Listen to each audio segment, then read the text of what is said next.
Hey everyone. So I was out here hanging with the chickens and thought I would take a minute to share kind of why we're doing this. Why have we started a YouTube channel? Why are we homesteading? Why are we doing any of this?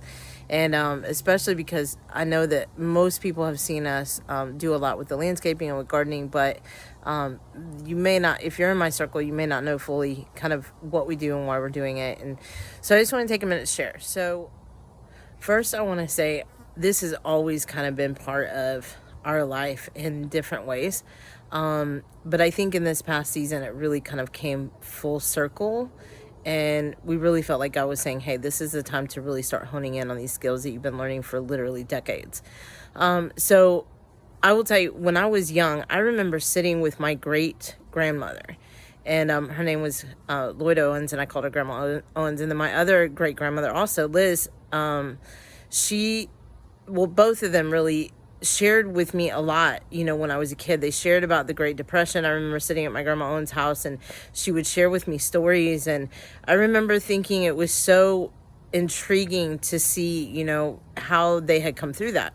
And I'm a big proponent of, supporting overcomers. I love hearing stories of people who have overcome great difficulty and come through it on the other side. And I have a beautiful family. My grandmother had a beautiful daughter who is my great grandmother had a beautiful daughter who's my grandmother, and she had my father and my aunts, and the rest is history. We now have the rest of us, and it's just been this beautiful inheritance that has come through my great grandmother on that side. And then also on the other side, my grandma Liz, she would take me out in her backyard. I remember picking blueberries with her and rhubarb. She always had rhubarb at her house every spring. I remember going up there, and sometimes it was still snowing and frosty, and there would be rhubarb growing, and it was so weird, but it was a beautiful thing. And I was so little, I couldn't have been more than 6 years old, but I remember that.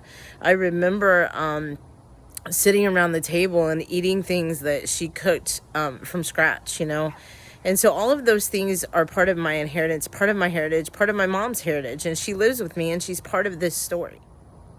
And then fast forward to, 20 years ago when I had my firstborn son, and I chose to stay home and be with him. And then when I had Isaac and Gabriel, my middle and youngest son, we chose to stay home, and I homeschooled them for the first several years of school. And we did a lot. We had our gardens out back. We did our own canning. We did our own preserving. We did a lot of the things. We made our own soap. We didn't use any chemical cleaners. We just had moved to a more holistic, self-sustaining,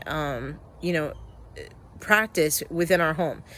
A lot of that changed when I went back to work and when I got involved in ministry, because we got busy. Sometimes life happens, and we went for what was convenient. And then on top of that, we have family crisis. If you want to hear more about that, read my book, From Messed Up to Blessed Up. But God brought us through all of that. And so throughout all of these literally decades, there have been skills that we have learned that now we are fully putting into practice. And we are moving our family towards a more self-sustaining, circumstance, for lack of a better way to put it. I don't know how else to word it, but we are moving towards being far less dependent on grocery stores and things that we saw with COVID. I mean, it doesn't take much for things to run out on the shelves. It doesn't take much for, right now we have a national shortage of truck drivers. So that means even when there is stuff, it's not getting where it needs to go. And all over the world, we're seeing, people panicking because they can't get food, they can't get water. And we want to be people who are able to not only provide for our families, but teach other people to do the same. And then also be in a position to have abundance, to bless people when they're in crisis, when they're in need. People have, births in their family, divorces, loss of job. I mean, there's so many things, a death in the family. There's so many things that can cause a family to move into crisis. And we want to be in a position to help. And we want others to be able to be in a position to help, especially the church, because we're called to be a light in every area. And so for me as a Christian, I feel a divine responsibility to do that. Another reason is because we want to steward what God's placed in our hands. He gave us a territory with our home.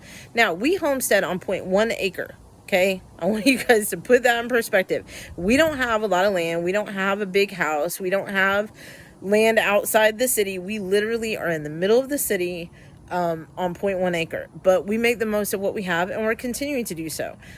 This year, we were more focused on helping with getting a community garden started as part of a school project, so we didn't do as much with gardening at our house, but we're moving back towards all of that. We did, however, get our coop set up with all of our chickens. We've got our quail, we've got our rabbits, we've got everything in place. So it's been a productive year despite the lack of a full garden here. But all of that, to say that we've been given this territory and we need to steward it well because, we have dominion, we have authority. It's been placed in our hands. What are we doing with what's in our hands? And so for me, that's a big part of this process is stewarding what God has given us and using what we have right now.